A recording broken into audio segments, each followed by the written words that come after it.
Hello everyone, I hope you all are doing well. So we are starting with Social and Political Life, the book in class 8.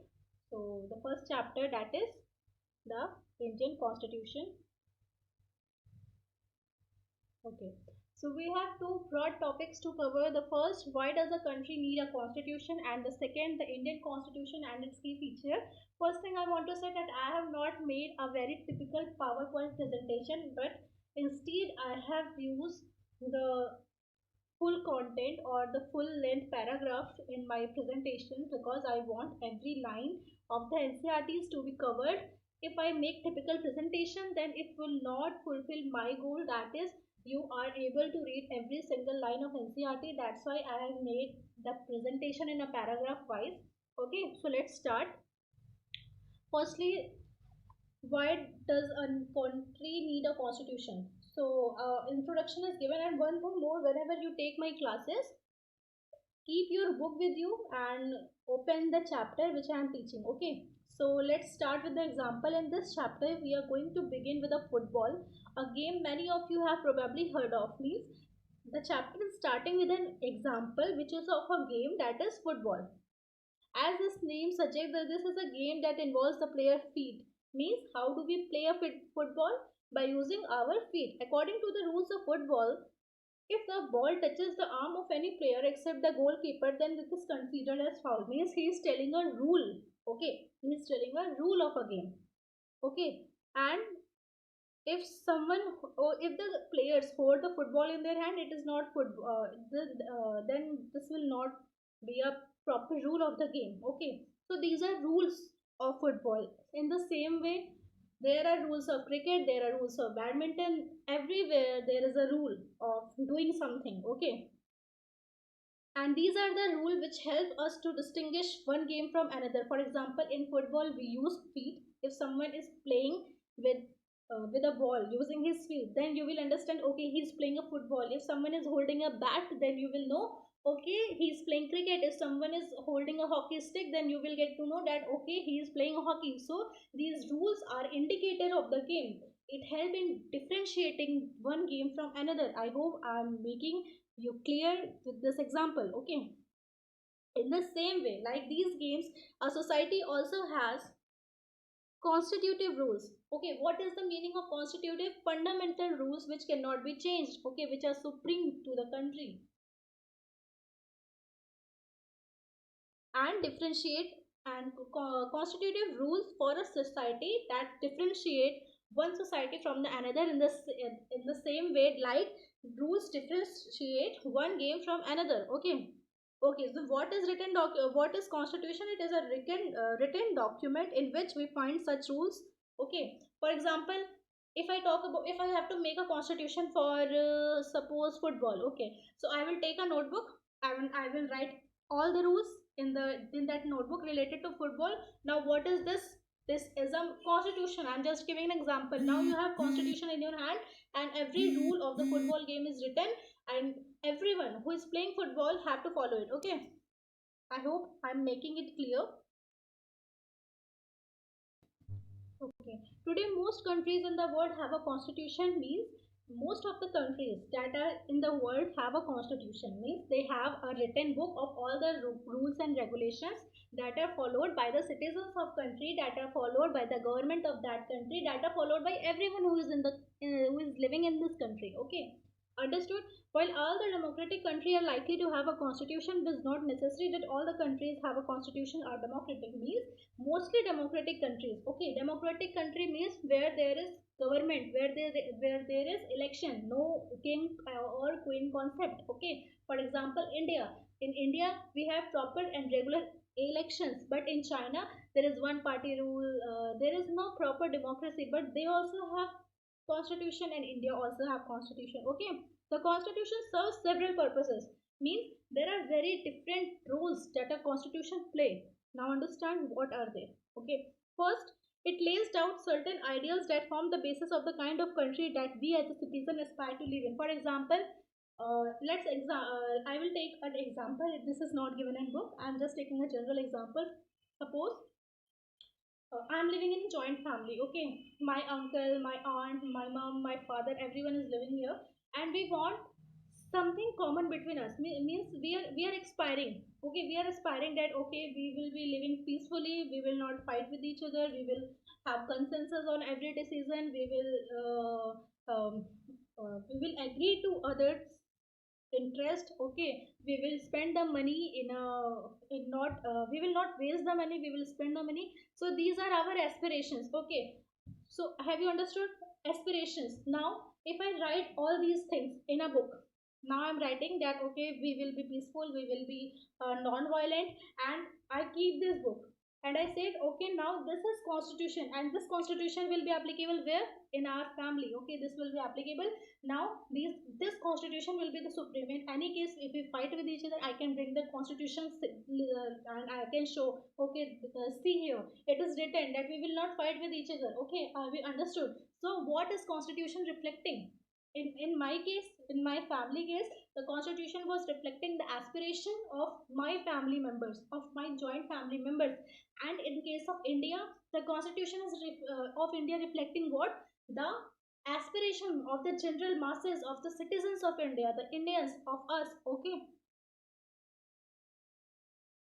or put another way, a constitution tell us what the fundamental nature of our society is. Means let's go back to that example, that joint family. If someone see the book, the constitution of my family, okay, where it is written that okay, everyone will be peaceful, everyone will be non-violent, we will not fight with each other. So what will he understand? That the members of this home wants to live a peaceful life. They don't want to fight with each other. Okay, they are money savior, they want to save some money, they don't want to waste money. So what is constitution of my family reflecting? The nature of my family members. In the same way, the constitution of India is reflecting what? It is reflecting the nature of Indians, that Indians are very what is written. Now I'm telling you exactly the things that are written in the constitution. Like India is a sovereign, means India is a free country, no one is colonizing India. Like Britishers have gone from India. Okay, India is a secular country. Secular means that India is not favoring any religion. India is not a Hindu country. India is not a Muslim country. Okay, so these are the fundamentals that are written in our constitution. So what it is showing? It is showing the nature of Indians, that Indians want a secular state. Indian wants to be free. Indians don't want any kind of domination. Any external domination means domination of any other country over India. Am I clear? Okay, you can take 2 second, 5 second break or 10 second break. Okay. Okay, let's start again. A country is usually made up of different communities of people who share certain beliefs but may not necessarily agree on all issues.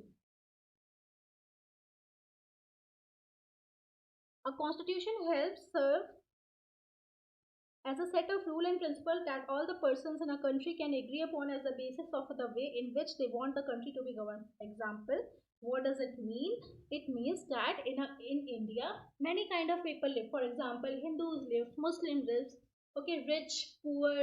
There are many divisions of the people in India, and they have different beliefs. They have different aspirations. For example, if we talk about Hinduism, no, not Hinduism, we will talk. If we talk about poor, they have different aspirations from the government. Like government give them money. And what about rich and businessmen? That government give them more free space, more liberty to do the business. So these are different aspirations, and there are many time that different that the interest of communities come in conflict with each other. For example, the peasants say that okay,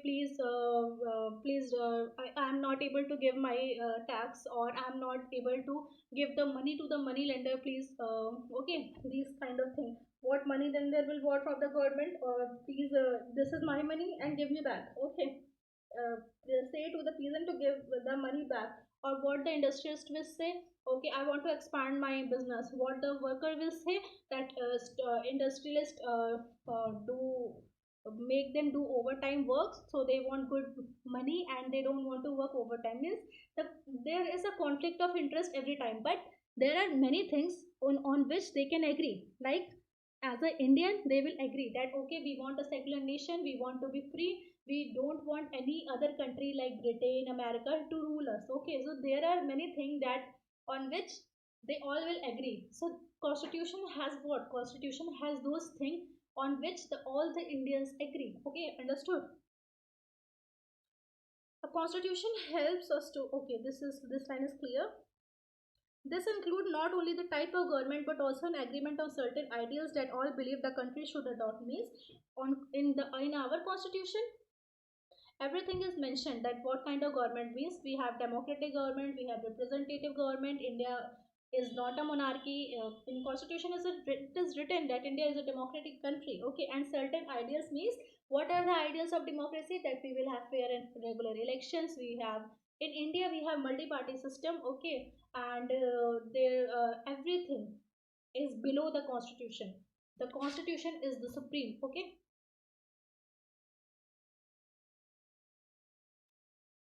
let's try and understand what we mean by through two contrasting situation in the history of recent history of Nepal.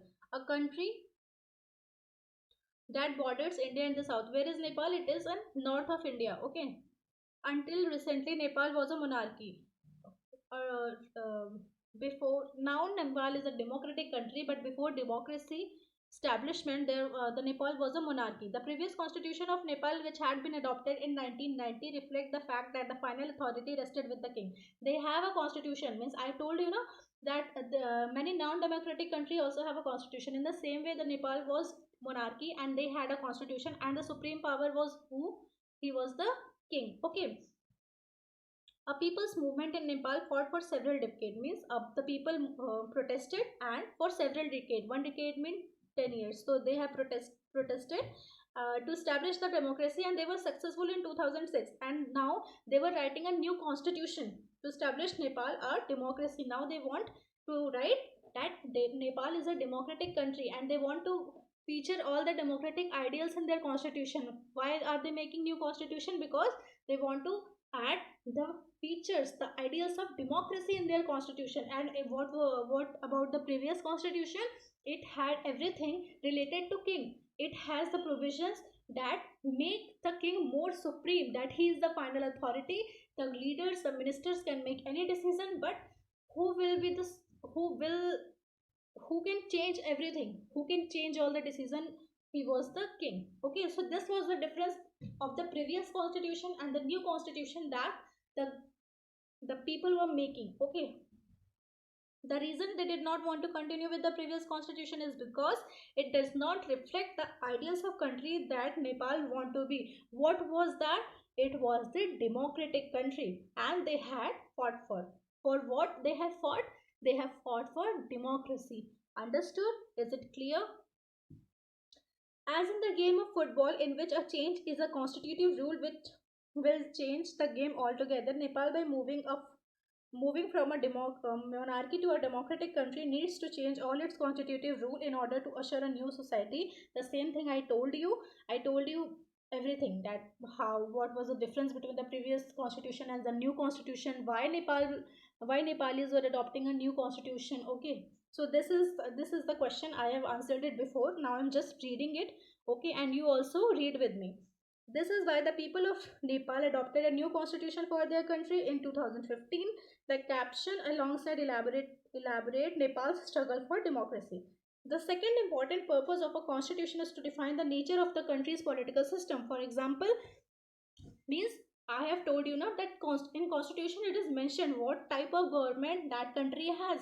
In the same way, Nepal's earlier constitution stated that the country was ruled by the king. Means there was a monarchy and his council of ministers. Means the minister under the king. In countries that had adopted a democratic form of government, now those countries which have democracy or polity, the constitution plays a crucial role in laying out important guidelines that govern decision making within the society. Means they have democratic ideals written in their constitution.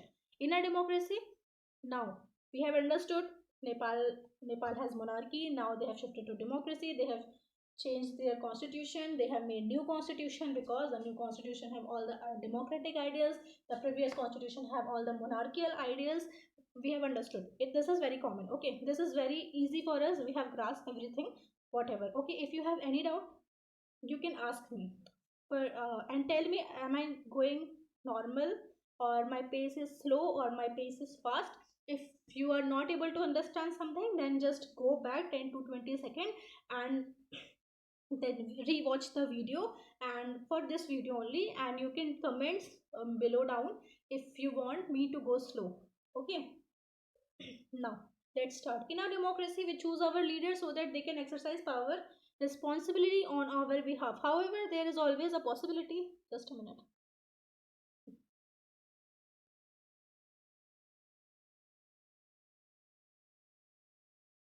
Hmm. Here. In a democracy, we choose our leaders so that they can exercise power responsibly of our behalf. However, there is always a possibility that one second. So what does it mean that in democracy, like in India, the population is 140 crore plus. So it is not possible that all the Indians can take decisions. So what do? We do elections. We choose our representative. Modi ji, okay, Yogi ji, and all the MLAs, MPs are our representatives. Okay, the Lok Sabha member and the legislative assembly member, legislative council in Rajya Sabha are indirectly elected. I'm not talking about them. I'm talking about Lok Sabha, as well as I'm talking about the state legislative assembly. They are directly elected. They are elected by us. They are elected by the people of India. So who they are? They are representative of us. What are they doing? They are taking decisions. Means they are making laws. They are making acts. On whose behalf? On our behalf. On the behalf of Indian. Okay. Have you understood? But one thing can be dangerous, like there is always a possibility that these leaders might misuse their authority because they have immense power, they have immense authority, they are very powerful. So this situation can arise. Okay, so the constitution usually provides safeguard against this. What are these safeguards? These are fundamental rights. We will learn about them in this chapter only, but after some time. So just remember that, okay, some safeguards are given. For example, fundamental rights, through which these misuse can be restricted. Okay, in democratic society, the constitution often lays down rules that guard against the misuse of our authority by our political leader. The same thing, that there are some safeguards are present through which the leaders or the representative who have immense power, their power can be somewhat restricted. In the case of Indian constitution, means every country have their own safeguard. If we talk about the Indian constitution, about which you will read more in later in this chapter, which I have told you that we will read about it. Okay, many of these laws are contained in the section of fundamental rights, the thing I told you. Do you recall the chapter on Dalit writer Om Prakash Valmiki experience in school from your class 7th book? Okay, tell me if you recall. In that chapter, we talked about the discrimination Om Prakash faced because he was a Dalit. He was a Dalit. Dalit means a lower caste people. Okay, you read about it in just a minute. Huh?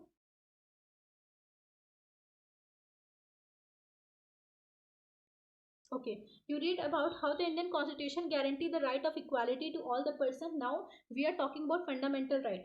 Let me explain you something. That, for example, how Constitution is safeguarding from the misuse of power. For example, suppose there is a representative who is from high class, high caste. Okay, I'm just giving an example, and he wants that okay, till now the untouchability is abolished. Now he wants that we will restart the untouchability. We will not touch the Dalit. We will exploit the Dalit people. So if he wants, can he do this? No, he cannot do this. Why? Because in our fundamental right, it is mentioned that in fundamental right, it is given abolition of untouchability. Okay, you will study about abolition of untouchability in detail in your higher classes till now. Okay, so it is written in our constitution. And what is constitution? It is the supreme law. No one is above constitution, not the MLAs, not the MPs, not any representative. Okay, so can he do it? Can he do it? Can he restart the untouchability practice? No. Why? Because it there is a safeguard in the constitution. And what is that safeguard? This is fundamental rights, and in fundamental right, it is written abolition of untouchability. Okay, clear? Okay. In the same way, the right to equality for all person means no one can discriminate on what basis? On the basis of religion. For example, the government cannot favor only one religion, for example Hindu or Muslim or Christian. Okay, or race means, and caste, and gender means on caste basis, on gender basis, on race basis, on color basis. Race means white, black, in general term I'm explaining. And place of birth means government cannot say that I will favor the person from Uttar Pradesh, I will not favor someone from Rajasthan. Okay, so the government cannot do this. And what is right to equality? The right to equality is one of the fundamental rights guaranteed by the Indian Constitution. Okay. Another important function a constitution plays,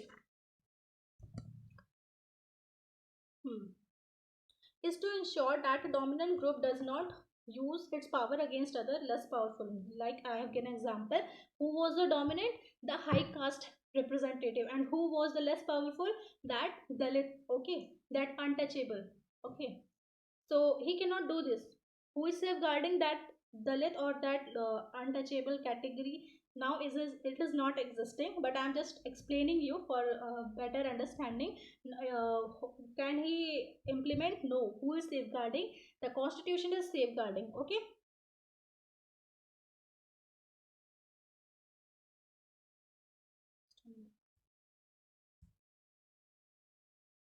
Hmm.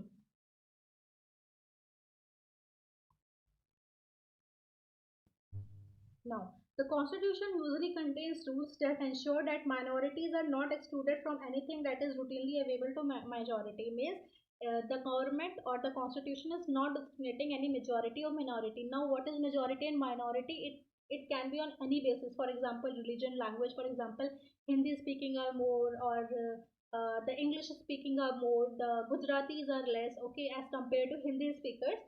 Hinduism is more in India as compared to non-Hinduist religion like Christianity, Buddhism. Okay, but the government will not discriminate. The government will treat a Hindu and a Christian and a Jew and a Muslim in the same way. Okay, understood. The government will treat a Hindi speaker as and a Gujarati speaker in the same way, irrespective who is in majority or who is in minority. I hope I am making sense to you. You are understanding everything, whatever I am saying. Okay.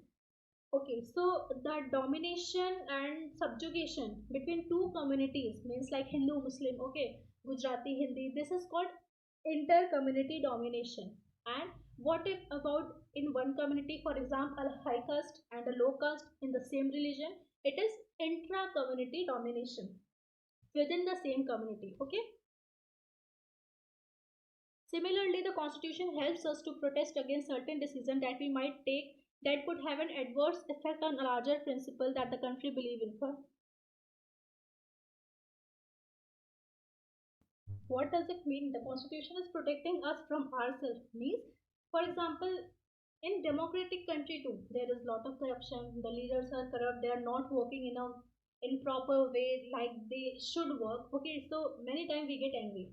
The Indians get angry and they say now the democracy is not working. The leaders are not working. Let's overthrow democracy and establish monarchy. There will be one person. There will be one king who will arrange everything in a proper way, who will work accordingly. Okay, so we are thinking, can we do this?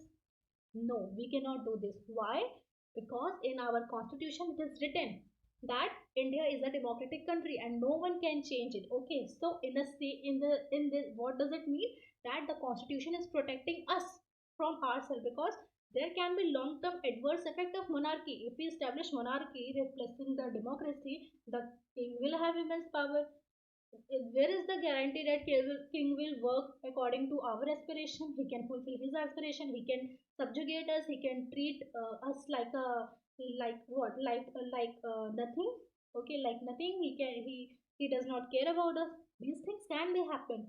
Means, if something is wrong, if something is wrong in a system, it doesn't mean the system is wrong. If there is some problem or there are some corruption, or there is no there is no there is some corruption, the leaders are not working in a proper way, it doesn't mean that the democracy is bad. Okay, because if we talk about monarchy, there are many things that can be adversely affect us as compared to democracy. Okay, swept by this emotion, they may not realize that in long run dictatorial rule means monarchy, okay, or single leader rule goes against all their interest. Understood? This line I have cleared. A good constitution does not allow us does not allow whims to change its basic structure. What is the basic structure? It is the democracy. It does not allow for the easy overthrow of the provision that guarantees right of citizen and protect their freedom. Means it is not easy to overthrow the democratic principle, the fundamental rights, the freedom that is given to Indians. Okay, so I'm limiting myself to the first topic. I have told you two broad topics. First I have covered, okay, and the second I will cover in the next part, and everything that all the examples and everything is given, I will cover it as I will proceed in my chapter.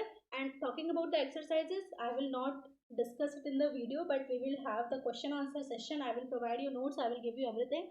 Okay, in videos we will discuss the chapter properly, and exercises question answer in the in quiz format, in the assignment format, or I will give you the PDF format. Okay, and we, if you have any doubt, then just comment below.